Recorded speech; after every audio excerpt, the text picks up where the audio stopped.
The AI race isn't just about smarter models. It's about who controls the physical world.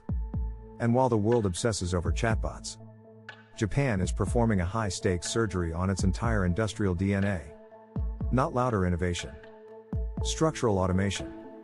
Because in 2026, controlling the code isn't enough. You have to control the machine.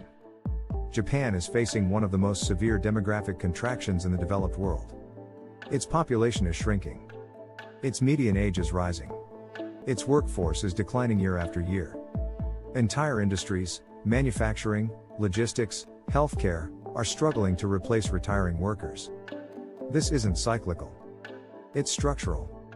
For an economy historically powered by precision manufacturing and export strength, labor decline isn't just a social issue. It's a national risk. And when a risk becomes structural, it forces transformation.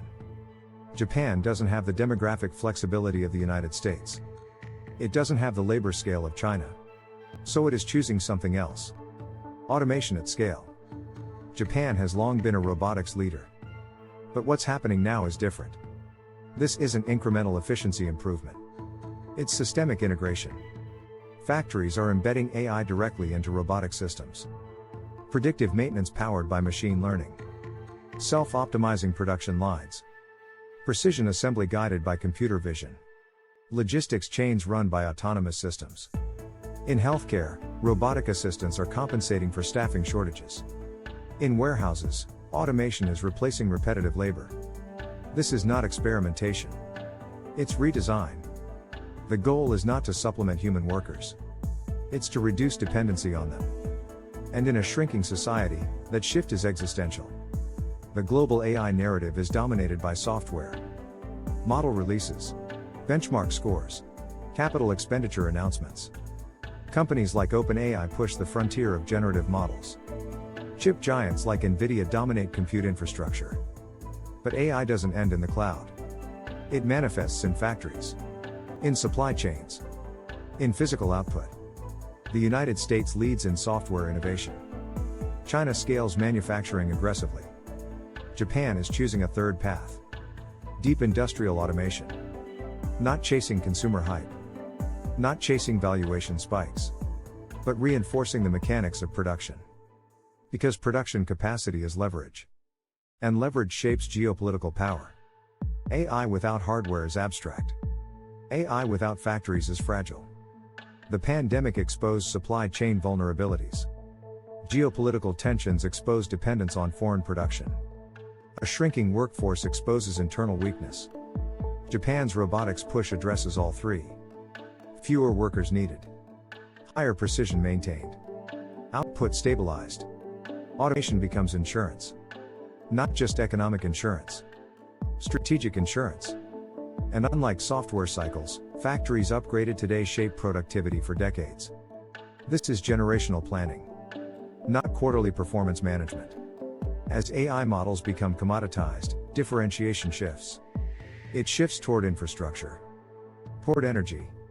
Toward manufacturing resilience. Toward who can sustain output under pressure.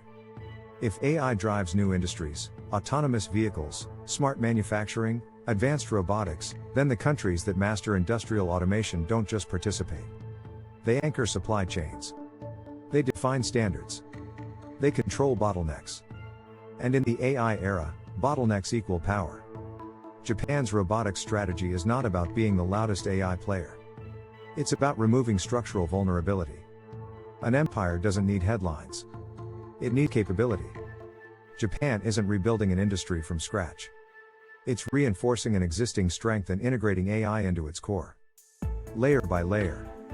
Factory by factory. System by system. The world sees chatbots. Japan sees long-term industrial continuity. And in a future where AI reshapes labor markets globally, the nations that already mastered automation won't scramble. They'll adapt faster. Because their infrastructure is already aligned with machine intelligence. The AI race is often framed as software versus hardware. But the deeper divide is structural versus superficial. Japan's robotics push isn't flashy. It isn't viral. It doesn't dominate headlines. But it quietly strengthens industrial sovereignty. And in a world of demographic decline, geopolitical volatility, and accelerating automation, sovereignty may matter more than speed. Japan isn't chasing the AI spotlight. It's reinforcing the foundation beneath it. And foundations, not headlines, determine who endures. If you're tracking the global AI power shift, subscribe.